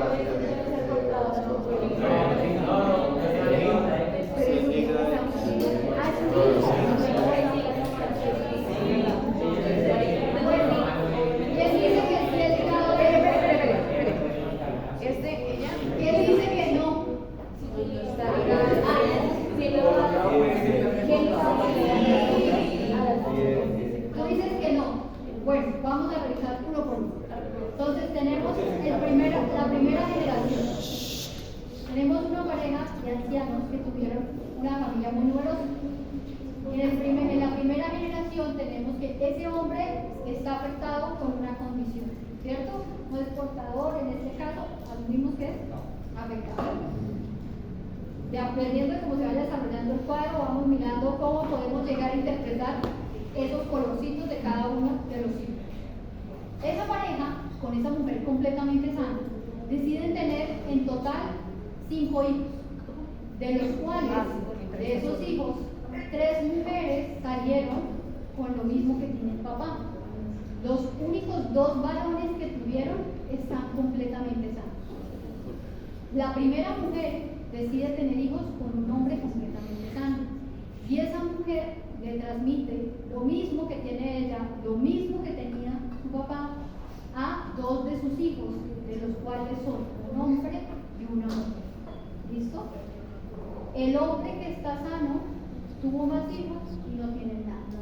Hasta ahí que estamos viendo que se puede transmitir de hombre a mujer, ¿cierto? De mujer a hombre, de generación y de mujer a mujer, de generación en generación.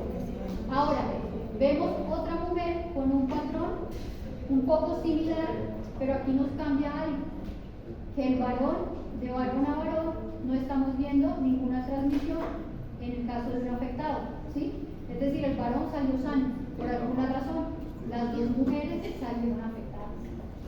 Y por último, vemos acá esta mujer que tuvo también 4 hijos, de los cuales tuvo una mujer y un varón. El varón tuvo nuevamente 4 hijos, de los cuales las 2 mujeres salieron afectadas y los 2 varones salieron sanos. Como es un árbol genealógico de hace mucho tiempo, ¿qué vemos? Que cuando se tienen hombres y mujeres de un varón afectado, las mujeres salen afectadas. Eso es algo llamativo. Eso me hace pensar posiblemente que sea ligado a ellos, ¿cierto? Estamos viendo acá lo mismo, las 2 mujeres de este hombre afectadas y este varón es sano. Con base en eso que yo estoy viendo, es posible que se trate de un árbol genealógico ligado a X, solo que está mal dibujado. ¿Listo? Pero personas a su favor y en contra. Sí, lo ocultaron. Deberían ser cortados. Tener el punto. Exacto. Todas esas actualizaciones de árbol genealógico se han ido haciendo, ¿para qué? Para que sea más fácil interpretarlo. Porque quedarnos nada más en colores no es tan fácil la interpretación de los mismos. Y por eso toda esa cantidad de símbolos y demás. Una de las enfermedades ligadas al cromosoma X es la hemofilia.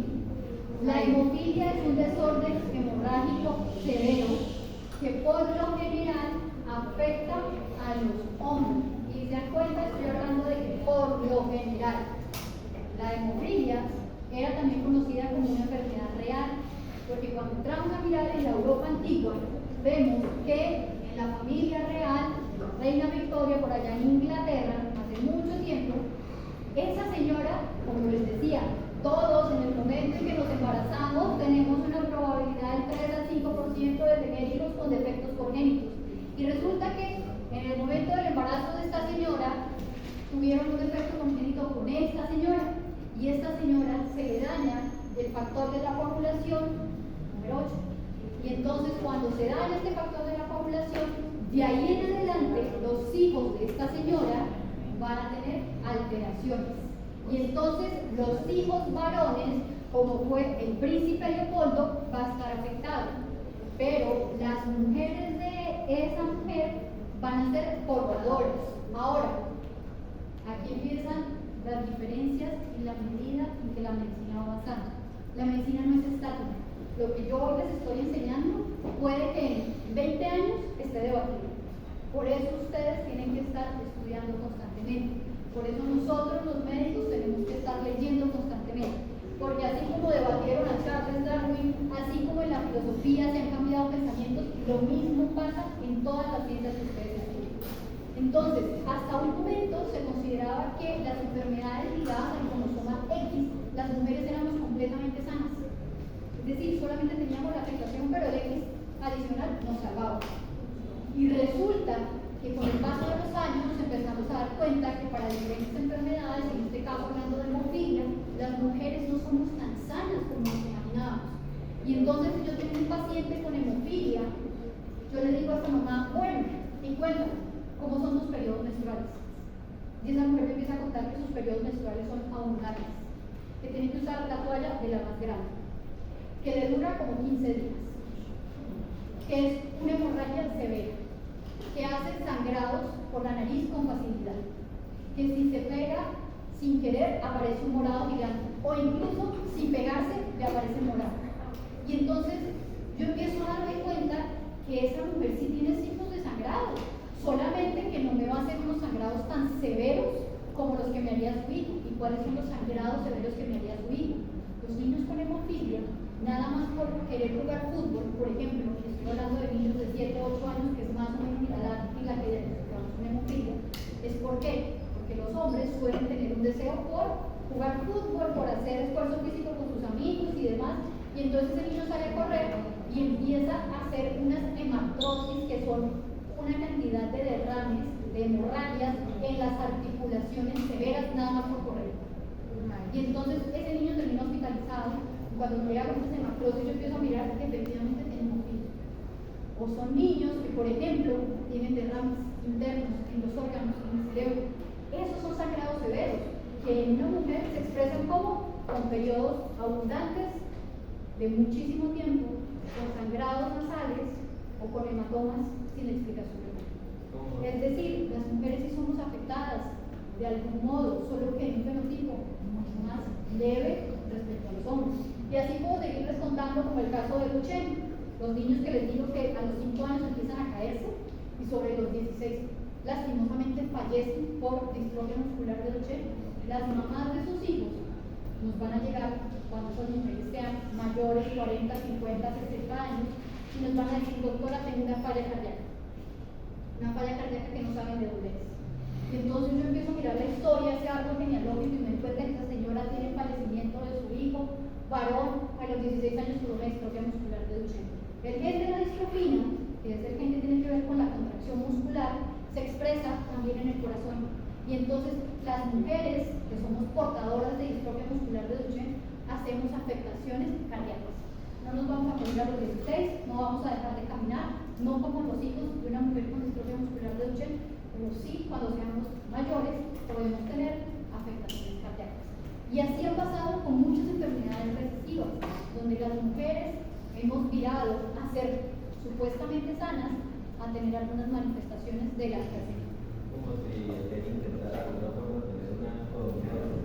No, lo que se sospecha es que como el gen está dañado, empieza el otro, el que se supone que como que da la batalla, deja de funcionar de manera como debería ser. Eso se llama fenómeno de haploinsuficiencia. Eso se ve en las enfermedades autosómicas dominantes, donde el gen que está al lado no es haplosuficiente, es decir, no logra contrarrestar el daño del alelo dañado. Y como no logra contrarrestar el daño del alelo dañado, por eso es una enfermedad autosómica dominante, porque expresa la enfermedad con nada más no dañado. Entonces, lo que se ha visto es que con el paso de los años, dependiendo de las enfermedades recesivas de las que hablemos, pareciera ser que el gen o el alelo que está bueno, porque somos máquinas, porque nos vamos envejeciendo, pareciera ser que él deja de funcionar como debería ser y deja de lograr como contrarrestar el defecto y empieza a expresarse la enfermedad. Ahora, la herencia olándrica o ligada al cromosoma Y, básicamente no hay muchos datos de esto. ¿Por qué? O porque tienen oligoespermia, que son pocos espermatozoides en una muestra de semen, o tienen una espermatogénesis reducida, que es básicamente lo mismo, o sencillamente son infértiles. Entonces, de esto no hay mayor información en la literatura, es lo que se ha visto y por lo general no tiene luz. Eso en cuanto a lo que es la herencia mendeliana. ¿Listo? Ahora, de la herencia mendeliana convencional.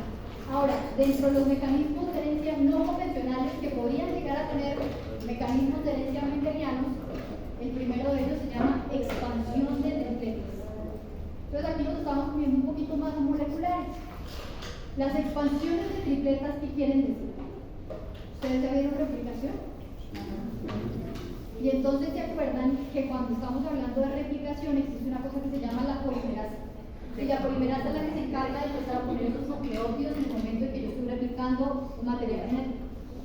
Y a veces pasa que la polimerasa comete errores, y uno de los errores se llama el slippage de la polimerasa, que quiere decir el deslizamiento de la polimerasa.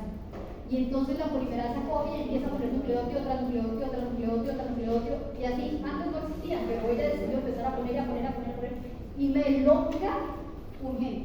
Es decir, si el gen era de ese tamaño, por ese deslizamiento de la polimerasa termina siendo así. Y entonces se amplía ese código genético. ¿Y eso por qué ocurre? Por lo general, porque existen unas formas secundarias que no deberían ocurrir, porque se supone que debo tener diferentes casas y asas y toda la cantidad de enzimas que hacen parte del proceso regulatorio de la replicación, deberían evitarme que el material genético me genere ese bucle que yo estoy viendo ahí por ese montón de luz. Esos bucles hacen que muchas veces la polimerasa continúe su proceso y me elongue ese material genético. A ese elongamiento, y cuando está asociado a una enfermedad, yo le voy a llamar mutaciones dinámicas. ¿Listo? O enfermedades de origen y mutaciones dinámicas. Y entonces cuando eso se elonga, ¿qué pasa? Ese alelo que se elongó se vuelve inestable. Y en muchos casos termina siendo una enfermedad. Y entonces acá es un ejemplo. Lo ideal y lo normal es que fuera de este tamaño. Y resulta que en el proceso de elongamiento terminó siendo más 38 tripletas. Y por lo general lo ponen de 3 en 3, porque por lo general se terminan elongando en tripletas, es decir, en codones que se van aumentando en ese material genético. ¿Y qué estamos viendo en las mutaciones dinámicas o en las enfermedades con origen de mutaciones dinámicas? La gran mayoría de ellas muestran que, supongamos, hay un afectado, una mamá o un papá, y ese afectado presenta la enfermedad a los 45 años y tiene 38 repeticiones de más. ¿Tiene hijos? Yo les dije 45 años. El hijo empieza a expresar la enfermedad a los 35 años y no tiene 38, tiene por allá 56. Se ve en las mutaciones dinámicas que ese proceso de deslizamiento de la polimerasa empeora con la descendencia, y al empeorar los síntomas y la aparición de la enfermedad también se hace más temprano. ¿Listo? Esas son características. Ahora, estas condiciones tienen modos de herencia mendelianos, y entonces tenemos modos de herencia autosómicos dominantes, como es la enfermedad de Huntington. La enfermedad de Huntington es una condición muy severa, muy triste de diagnosticar, y que los genetistas deseamos que prontamente tenga una terapia, porque la condición de Huntington se aumenta una cosa que se llama la huntingtina. Y la huntingtina está ubicada a nivel del sistema nervioso. Y resulta que cuando hay un elongamiento de esa huntingtina, los pacientes empiezan a tener una neuroregresión, pero nada más motora. Y entonces su parte cognitiva puede estar inicialmente sana, ¿sí? Y por lo general ellos duran sanos y conscientes de todo lo que les está pasando en parte del tiempo. Pero son personas que empiezan a dejar de caminar, dificultades para comer, no son capaces de llevar su comida a la boca por más de que tengan la intención. Ellos empiezan con unos movimientos que se llaman coreoformes, y entonces ellos intentan llevar el tenedor y el tenedor se les va para allá, la comida además se les cae porque tiemblan un montón, dejan de caminar, y cuando empiezan a dejar de caminar son supremamente inestables, entonces necesitan que alguien les ayude, y ellos son absolutamente conscientes de que todo esto les está pasando. Y fuera de eso empiezan a dejar de hablar, porque el habla, aunque pareciera algo totalmente sencillo, el habla tiene un proceso neurológico muy complejo. Y en medio de ese proceso neurológico tan complejo, ese daño que tienen por la huntingtina empieza a generarles un habla mucho más lento, palabras que no se entienden, y entonces empiezan con un mutismo porque nadie les entiende, no son capaces de expresarse bien. Y eso, todo eso, ellos son conscientes, hasta que al final mueren por una afectación muchas veces respiratoria. Y así hay muchas condiciones más. Las expansiones dinámicas son enfermedades muy tristes, que la gran mayoría tienen unas muertes tempranas, a excepción por lo general, por ejemplo, del X frágil. El X frágil es ligado a X. Las mujeres somos muchas veces portadoras, aunque si la expansión es demasiado grande en una mujer, puede haber enfermedad. ¿Listo? Pero por lo general, los hombres son los afectados, y son mujeres con déficit cognitivo. Eso en cuanto a las expansiones. Hay otro tipo de herencia, es no convencional, no es mendeliana, y es la herencia mitocondrial. Y entonces, como les pongo ahí, es la herencia que se encuentra ubicada en nuestro organelo, que es la mitocondria. Hombres y mujeres pueden estar afectados, pero son hombres y mujeres de una madre afectada. La transmisión va a ser de madre a hijos nada más. Los papás, los varones afectados, no transmiten la condición. Y recordemos que la mitocondria produce su material genético ¿para qué? Para genes que tienen que ver con el ciclo del ácido cítrico. Esa, la de la mujer que se le hizo un rastreo, ¿no? Que se llevó a la madre mitocondrial que está en el centro de África, ¿no? Se le hizo un rastreo del ADN. No sabría decir. Te voy a contar un caso más local ahorita. Bueno, oxidación de ácidos grasos, reacción inicial del ciclo de la urea, cadena respiratoria y transportadores. Entonces, si recordamos acá, el DNA mitocondrial es un DNA circular. Si recordamos, el DNA nuclear es una doble hélice, ¿cierto? Este es completamente circular, está compuesto más o menos de 16.569 pares de bases y nada más va a codificar para 37 genes. Nosotros codificamos más o menos para 20.000. Entonces, si ven la diferencia entre el nuclear y el ADN mitocondrial. Dentro de estos 37 genes, 2 son para RNA ribosomal, estamos hablando de ribosomas. Subunidades 12 y 16. 22 van a ser para RNA de transferencia. 13 genes van a ser estructurales. ¿Estructurales en qué? Acordémonos de la cadena transportadora de electrones, todo el proceso complejo 1, 3, 4, 5, todo eso se produce en la propia mitocondria. No está el complejo 2. El complejo 2 es de origen nuclear. ¿Listo? El núcleo produce el complejo 2, no está en la mitocondria.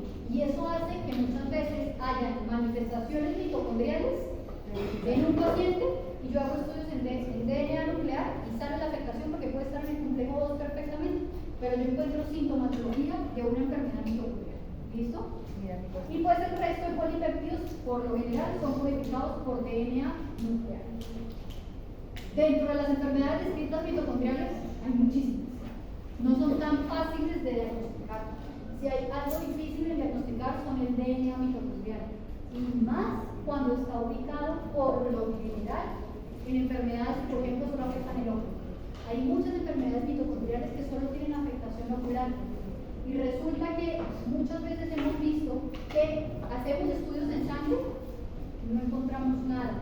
¿Por qué? Porque las únicas mitocondrias que en ese paciente están afectadas son las de los ojos. Yo no voy a ir a funcionarle un ojo a un paciente para mirar si sus mitocondrias están bien. Entonces, yo puedo tener toda la sintomatología de una enfermedad mitocondrial ocular con estudios negativos. No hay manera todavía de confirmarlo. Eventualmente se podría hacer cuando ya haya fallecido y yo le doy una muestra a ese caso. Pero de momento no hay manera. Y hay algunos conceptos que acompañan el DNA mitocondrial y la herencia mitocondrial. Y uno de ellos es que la homoplasmía y la heteroplasmía. ¿Qué quiere decir esto? La homoplasmía, homo es igual. Todas las mitocondrias son iguales. Y en teoría, cuando nosotros nacemos, deberíamos tener todas nuestras mitocondrias iguales. Y con el paso de los años, supongamos que hay una persona que tiene una alteración genética en una de las mitocondrias. Y entonces empezamos a ver que esas mitocondrias cambian. Y resulta que con el paso de las generaciones se aumentan más las mitocondrias alteradas. Y entonces empezamos a ver que hay mitocondrias buenas y hay mitocondrias que tienen alteraciones. En la medida en que esa heteroplasmía comience a aumentar, llega un punto donde van a superar las mitocondrias malas a las buenas. Y cuando se supera ese umbral, aparece la enfermedad. ¿Listo? Es decir, como son tantas las mitocondrias, nuestros órganos no tienen una mitocondria, nuestros órganos tienen muchísimas mitocondrias. Yo necesito que muchísimas mitocondrias tengan la alteración genética para desarrollar la enfermedad.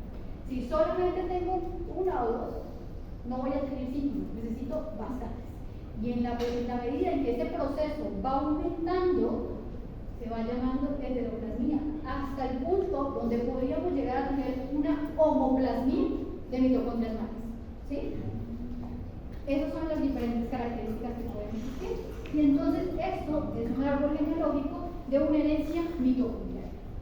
Entonces, en este caso, yo no estoy hablando netamente de portadoras, porque las mujeres lo tenemos. Las mujeres podemos desarrollar la enfermedad sin ninguna dificultad, ¿cierto? Y entonces tenemos acá este interrogante porque no sabemos esos descendientes cómo están. Entonces, como no sabemos, no tenemos información, se pone un interrogante. Tenemos, esos descendientes tuvieron 2 hijos. Tuvieron un hijo varón y una hija mujer. Esa hija mujer tuvo más hijos. Y resulta que todos sus hijos de esa hija mujer están desarrolladitos. ¿Listo? Y luego de esos hijos que ella tuvo, uno de los varones tuvo más hijos. De esos hijos de ese varón, nadie está afectado. Y la mujer que tuvo hijos, todos están afectados. ¿Cierto? Y si acá vemos, este varón afectado no tuvo hijos. No sabemos con quién se relacionó para tener estos hijos, pero sabemos que tuvo hijos.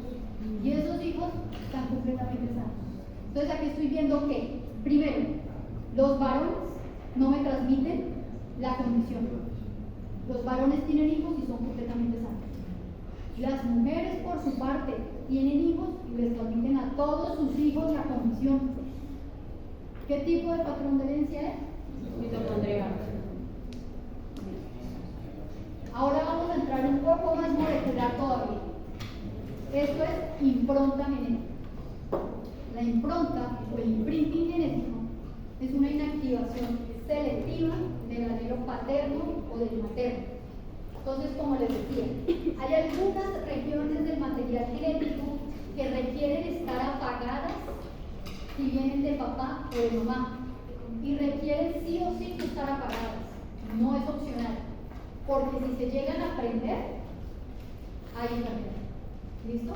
Entonces, digámoslo así, en estos casos, el material genético va a estar regulado por unos mecanismos de herencia un poco diferentes.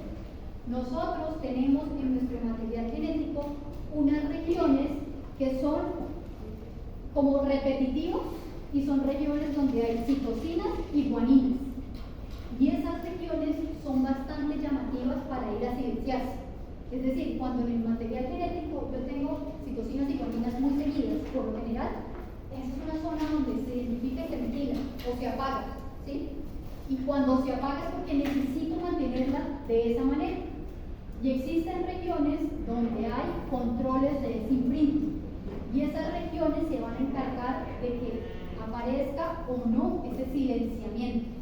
Y entonces, por ejemplo, cuando papá y mamá se van a reproducir, cada uno tiene que pasar su material genético. Y hay un punto de ese proceso de la fecundación, una vez ya está por dentro esa cabeza de ese espermatozoide, dentro del óvulo, esa cabeza de ese espermatozoide y ese óvulo deben comenzar a activar todos sus genes. Ahí no hay imprinting, ahí no hay nada silenciado, ahí todo se activa. ¿Por qué todo se activa? Porque yo necesito hacer un proceso de selección de genes para ese nuevo individuo. Eso es naturaleza. Entonces, esos genes todos se activan, se escogen los genes y una vez pasado ese momento, todos los que deben apagarse se deben apagar.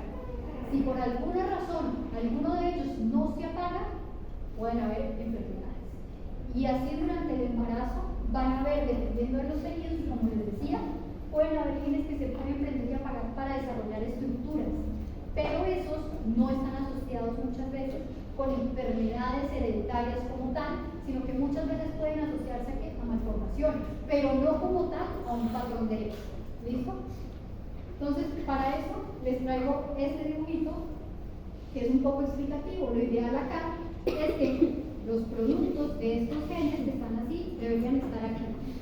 Si en algún momento aparece aquí una fosforilación o un proceso de metilación, se van a apagar. Y lo ideal es que permanezcan de esta manera. 2 ejemplos, Angelman y Prader-Willi. ¿Listo? Estas son 2 enfermedades, el síndrome de Angelman y el síndrome de Prader-Willi. No solo genes de Angelman, ¿no? No, pueden haber más. Sí, pueden haber. O sea, pueden haber varios mecanismos de herencia en ambas. Síndrome de Angelman y Prader-Willi son una región en el cromosoma 15 en su brazo largo donde va a haber una alteración genética. Y entonces, en esa región del material genético Si el material genético que debería estar apagado es el del papá, pero el que se activa es el del papá porque hubo un error, ¿cierto? Muchas veces. ¿Listo? Si en el caso de en esa misma región el que debe estar apagado es el de la mamá, pero el de la mamá no se apagó, sino que se activó, ¿listo? Angelman tiene que ver con la mamá, Brother Willy tiene que ver con el papá. Es fácil, Brother, papá, P con P. ¿Listo? Ahora, en esas condiciones muchas veces los niños con Brother Willy, ¿qué terminan siendo? Son niños que cuando nacen tienen desinstrucción, son gorditos, tienden a comer muchísimo en la medida en que van creciendo, ellos empiezan a tener unas necesidades de comer y de comer y de comer, y comen tanto y tienen una necesidad de comer tan grande que muchas veces las mamás terminan echándole candado a la alacena, a la nevera, a todos los lugares, y es tanto el desespero porque ellos tienen un daño neurológico tan severo que terminan comiéndose la comida que botan a la basura. Entonces, son condiciones muy severas de la genética. Ahora, Ángel, son niños que muchas veces, así como Playmobil, tienen alteraciones del sistema nervioso, pero son niños un poco diferentes. En algunos casos pueden tener autismo, en otros casos son niños que son muy sociables, entonces ellos entran, tienen dificultades en la socialización, en algunos casos, pero en la gran mayoría suelen ser felices y muy amigables, pero tienen déficit cognitivo. Entonces son condiciones que ustedes se dan cuenta, no estoy hablando de cerebro, por lo general la impronta tiene que ver con cerebro y son alteraciones que pueden ocurrir. No son no verbales también. Otro tipo, y aquí por ejemplo te traigo para resolver tu pregunta de si Angelman y Brother es por un solo gen. Hay varias maneras en que yo puedo tener alteraciones asociadas a uno de los dos alelos. Es decir, cuando yo necesito tener o el del papá y la mamá silenciado, y entonces fuera del imprinting yo puedo tener una cosa que se llama disomía uniparental. ¿Y eso qué quiere decir? Que ambos cromosomas yo los heredé del mismo padre, ¿sí? Es decir, yo les decía desde un principio que yo voy a tener uno por parte de mamá y otro por parte de papá, pero por alguna razón en el material genético de esa persona ambos cromosomas pertenecen al papá o ambos cromosomas pertenecen a la mamá, y entonces el material genético de la mamá o del papá no, que debería estar, no está, sino que sencillamente tenemos información genética de uno de los dos, de un solo de los dos progenitores. Y entonces podemos tener una disomía uniparental donde ambos cromosomas provienen del mismo padre con la misma dosis génica. Y lo otro es que yo puedo tener una heterodisomía uniparental donde ambos cromosomas provienen del mismo padre pero llevan diferentes genes. Voy a explicar un poco mejor. Cuando papá y mamá se van a reproducir, ese espermatozoide y ese óvulo, cada uno ya escogió qué cromosomas va a pasar, ¿cierto? Y entonces resulta que mamá entrega uno, papá entrega uno. Y por alguna razón, que ya vamos a ver los ejemplos un poco más explicativos, por alguna razón el de la mamá no llegó. Y entonces quedamos solo con el del papá. Y yo les he dicho que la naturaleza es sabia y la naturaleza busca resolver. Y la naturaleza que decidió replicar el mismo del papá. Hizo como un rescate de material genético. Y la naturaleza decide que como solo heredó uno del papá, lo vuelvo y lo replico en el momento de la fecundación y todo eso, y ahora tengo dos que son exactamente iguales. ¿Por qué? Porque necesito tener el otro pedazo, porque no puedo quedar con esa pérdida de información. Y la única solución que tuvo la naturaleza es replicar lo que se tenía. Y entonces tengo dos exactamente iguales. Y hay otra manera que puede ocurrir, y es que la información genética que ustedes le van a pasar a sus hijos es la información genética de sus papás, ¿sí?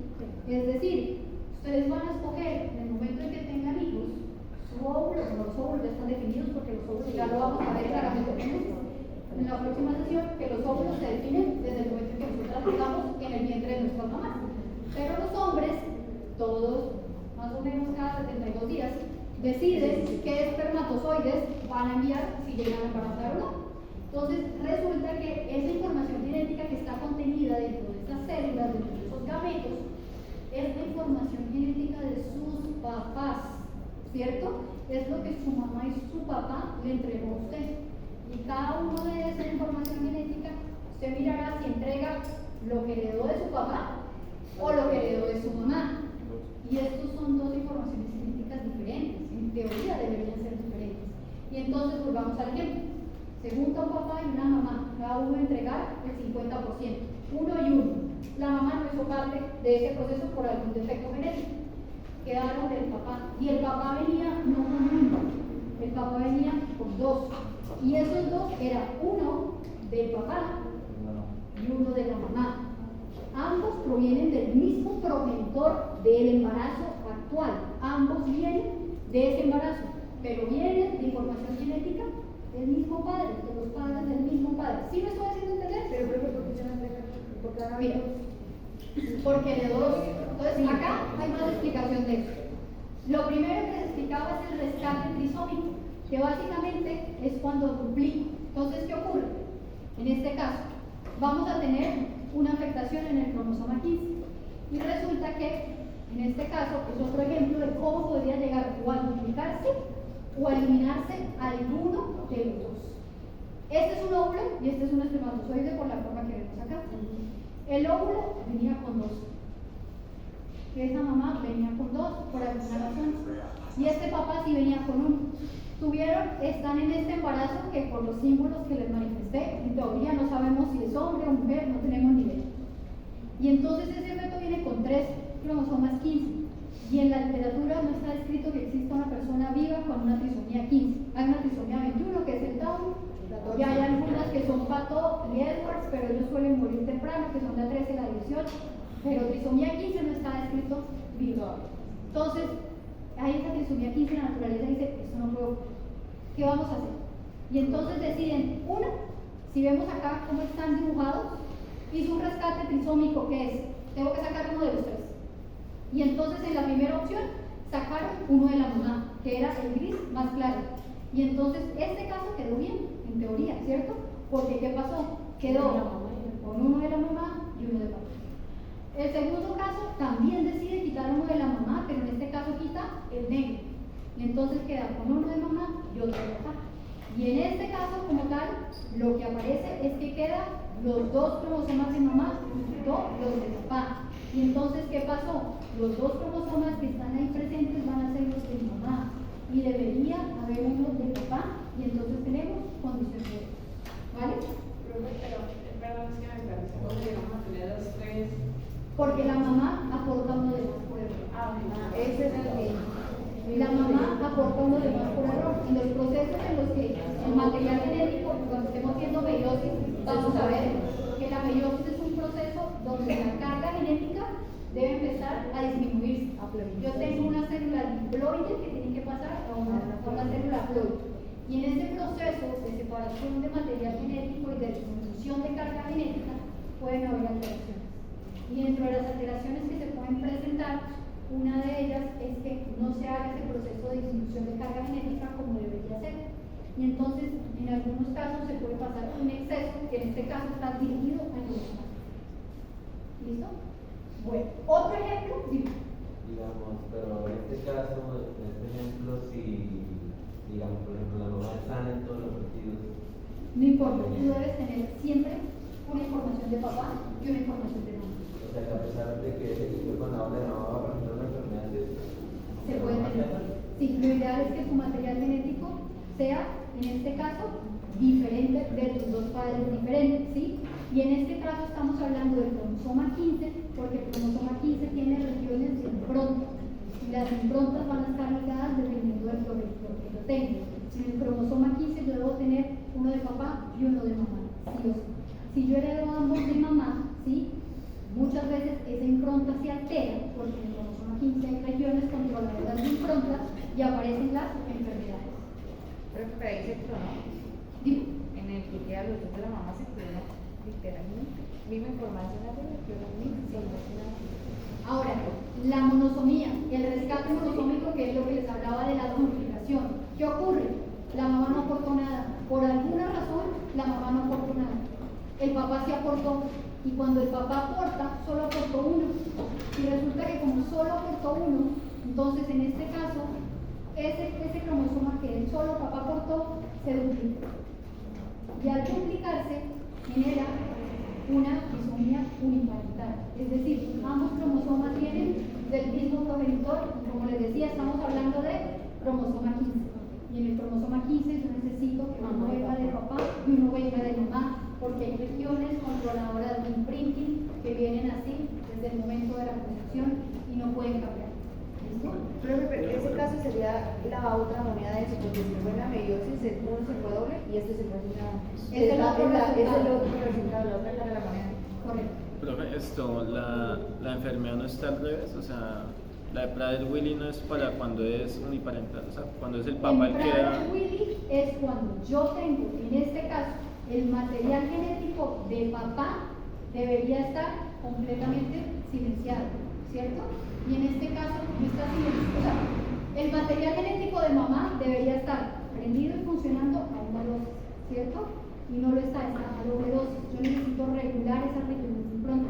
Y en el caso del Angelman, yo necesito que el material genético que esté apagado sea de mamá y hay una regulación de ambas dosis y en este caso solo tengo Es que se interpreta al revés. o sea, lo ideal es que no trabajan independientes, son dos regiones que dependen de ambos materiales genéticos, ¿sí? Porque en la medida en que esa regulación del impronto esté dada en papá y también en mamá, es como si funcionaran en un solo sistema, así fueran dos cromosomas diferentes. ¿Listo? Pero una pregunta, Dime. ¿por qué la heterosexualidad cuando hablas de diferentes genes? O sea, ¿por qué? Aunque sean los de la madre son diferentes, pero Sí, en el son dos caso- diferentes pero una misma progenitora. Cuando estamos hablando de fecundación, en la fecundación nosotros, cuando vemos la clase de fecundación se explica mejor, pero en la fecundación ya se define que va a estar impregnado y que no. Entonces va a haber un material genético de esa mamá que va a estar apagado, ya de base. El otro va a estar prendido. Luego, así sea lo mismo de la mamá, ella trae uno de su papá, que ya viene con una alteración, ¿sí? O sea, ya viene con un imprint, es lo que quiero decir. Entonces, ese tipo de herencias donde yo tengo ambos alelos de la misma progenitora no permiten que haya un buen proceso de imprinting porque ambos vienen de la mujer. Lo ideal es que venga uno de mujer y el otro del hombre. Uno venga del óvulo y el otro de espermatozoide. ¿Listo? Gracias. Y ahora, ya para cerrar un poco, vamos a hablar de mosaicismo. ¿Qué es el mosaicismo? El mosaicismo es cuando yo tengo tejidos celulares diferentes que vienen de un mismo origen celular. Entonces acá vemos óvulo y espermatozoide. El óvulo y el espermatozoide me generan un cigoto. Y ese cigoto comienza a subir los procesos de división celular, ¿cierto? Y en esos procesos de división celular yo tengo unas divisiones en un tejido mecánico y es el que vemos de color azul claro. Es decir, todos venían de un mismo origen, pero durante esos procesos de división de mitosis, hubo una mitosis que no fueron células hijas iguales, sino que tuvimos células hijas diferentes. Y en ese proceso de división celular, como estamos hablando de estadios tempranos, como son hijas diferentes, el resto de ahí para adelante van a ser diferentes. Y entonces vamos a tener personas que si yo les hago estudios, por ejemplo, en unas células les aparece una carga genética y en otras células va a aparecer otra. Y entonces hay algunos ejemplos de eso. Cuando yo tengo un paciente, por ejemplo, con síndrome de Down, hay algunos pacientes con síndrome de Down que son clarísimos. Uno los ve en la calle donde sea, son un síndrome de Down. Hay algunos pacientes, cuando uno los ve, uno dice, tiene como cara, pero no estoy seguro. Y entonces, en ese cariotipo, digamos así, lo ideal es que en un síndrome de Down yo tengo una cosa que se llama trisomía universal y libre. ¿Qué quiere decir eso? Que todas las células de ese paciente con síndrome de Down, si yo le cojo un folículo piloso, si yo le cojo una uña, si yo le cojo un diente, si yo le cojo un pedazo de piel, un fibroblasto, ustedes quieran, yo le hago estudios, todas me van a salir con síndrome de Down, o sea, con trisomía 21, ¿cierto? Y entonces yo le hago ese estudio genético a ese paciente, ¿cierto? Con trisomía 21, y me reportan en el cariotipo que no, las 25 metafases que analicé en ese cariotipo tienen trisomía 21, sino que de las 25, 4 tienen una trisomía universal y libre y el resto, 21, no tienen una trisomía, pues no, bueno, 4 son 47 XY, supongamos, y las demás tienen una alteración que puede ser 46 XX, ¿sí? Y entonces yo digo, pero XX, los dos pues. Entonces, en medio de eso, yo imprimí, ok, porque algunas células tienen una trisomía 21 y porque algunas células no tienen trisomía 21. ¿Qué está pasando ahí? Porque tengo dos líneas celulares diferentes. Y entonces empiezo a analizar y me doy cuenta que si le tomo un fibroblasto, si le tomo una biopsia aquí a ese paciente, me encuentro que tiene una alteración genética ahí con trisomía 21. Pero si le tomo una muestra de alguna otra parte de su tejido celular, un diente, no tiene esa alteración de trisomía 21. Es decir, células tienen dos líneas celulares, pero este paciente tiene un origen embriológico igual, que es el cigoto, porque si fueran dos orígenes embriológicos diferentes, es decir, ¿qué tal que fuera dos hermanos y se fusionaron en el vientre de la madre, el uno venía con Down y el otro venía sin Down? Eso se llama quimerismo, y ya lo vamos a ver, Sí. ¿listo? Ahora, hay unas cosas que es muy importante y esto nos deja un dilema muy grande en la genética y es algo que ¿Cómo fue que dijiste una misma que? Quimerismo. dos líneas celulares diferentes de un mismo cigoto es mosaicismo. Dos cigotos diferentes que se fusionan es quimerismo. Ya lo vamos a ver. Entonces, en este caso hay unas excepciones muy grandes a la genética y es algo que es difícil para nosotros los clínicos cuando vemos mutaciones de material genético y son excepciones a la regla, y es cuando hay mosaicismos germinales. ¿Qué quiere decir esto? Ustedes ven acá dos papás sanos, y esos dos papás sanos tuvieron dos hijos con una condición que se llama acondroplasia. La acondroplasia es una enfermedad autosómica dominante con penetrancia completa. Y yo tengo dos hijos afectados. Un caso de novo ya no es, porque es que tengo a la hermana y al hermano afectados. O sea, algo está pasando que los hijos que tienen esta pareja tienen enfermedad. Y estoy hablando de una enfermedad autosómica dominante de penetrancia completa. Luego, uno de los dos papás debería tener acondroplasia y ninguno de los dos papás tiene acondroplasia. ¿Qué está pasando en esta familia realmente? Entonces, cuando yo entro a examinar ese cuadro genealógico con estudios genéticos, encontraron que estos dos hijos en sangre, los papás en sangre no tienen ninguna mutación genética. Y a los dos hijos les encuentran la misma mutación para acondroplasia. ¿Usted cómo se explica que dos hijos de los mismos papás tengan la misma enfermedad con la misma mutación genética y que sus dos papás sean completamente sanos, tanto en genética como en físico? ¿Por qué? Porque la alteración únicamente va a estar o en el óvulo de la mamá o en el espermatozoide del papá. Es decir, hicieron un mosaicismo germinal.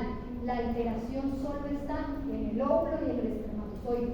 Y como el óvulo y el espermatozoide solo sirven para reproducirlos, entonces a mí no me va a hacer nada si yo fuera la portadora. A mí no me va a hacer nada porque yo ya nací, ya todo lo demás. Pero mis óvulos pueden cargar esa alteración. Y entonces esto da cabida a algo cuando nosotros hacemos asesoramiento genético. Cuando yo tengo una condición genética, sobre todo cuando tengo enfermedades autosómicas dominantes, y yo hago estudios de genética, la familia no tiene antecedentes, y yo hago estudios de genética y estos papás me salen sanos para una condición autosómica dominante, y el hijo tiene una condición autosómica dominante, y quieren saber si pueden tener otro hijo con la misma alteración, yo les digo, hay algo que tienen que saber, y es que puede ser que la alteración genética que tiene su hijo esté nada más en sus óvulos y en sus espermatozoides. ¿Y cuál es la única manera para yo saber eso? Haciendo un estudio de los óvulos y de los espermatozoides de cada uno de ellos. Es decir, tomando una muestra de esperma del papá y tomando unos óvulos de la mamá, llevándolos a estudio molecular y saber si ahí está la alteración. Es la única manera que yo tengo para confirmar y poderles decir después 100% de probabilidades de que ustedes están sanos, de que no tienen nada y que la probabilidad de recurrencia es la misma de una persona que no tiene ningún tipo de antecedentes, ¿cierto? Ahora, de alteraciones donde también se puede dar, en este caso, por ejemplo, las líneas así cruzadas es que ya no son pareja, ¿no? Y entonces acá es un poco más claro. Aquí, ¿quién tiene la alteración en el mosaicismo germinal? El papá. El papá cambió de pareja. Y aún cambiando de pareja, sus hijos siguen saliendo con la alteración. Acá estos hijos muy probablemente tienen la alteración en estos espermatozoides de esta papá. Y por último, acá tenemos lo que era el quimerismo. Entonces son dos cigotos. Es un embarazo que tiene dos cigotos. Y entonces esos dos cigotos se fusionan. Y al fusionar esos dos cigotos, tenemos una persona que se va a llamar una quimera. ¿Listo? Es decir, es una persona que si yo cojo material genético de ella, me van a dar dos líneas celulares totalmente diferentes. No va a haber similitud entre esas dos líneas celulares. Y entonces eso muchas veces pasa, y hay muchos casos descritos, sobre todo en películas, donde van a hacer una transfusión, no es compatible, no eres mi hija, no sé qué, mi lejos, y entonces se van dando cuenta que la paciente es una quimera. Y su quimera hizo que tenga un sistema ABO-RH diferente. ¿Por qué? Porque es dos tipos de líneas celulares conviviendo en un mismo microorganismo. Esa enfermedad es hormonal, ¿no? Mucho. Tiene mucha afectación. Correcto. Todo el tiempo están peleando. Y eso tenía para contar. Gracias. Ay, pero venga,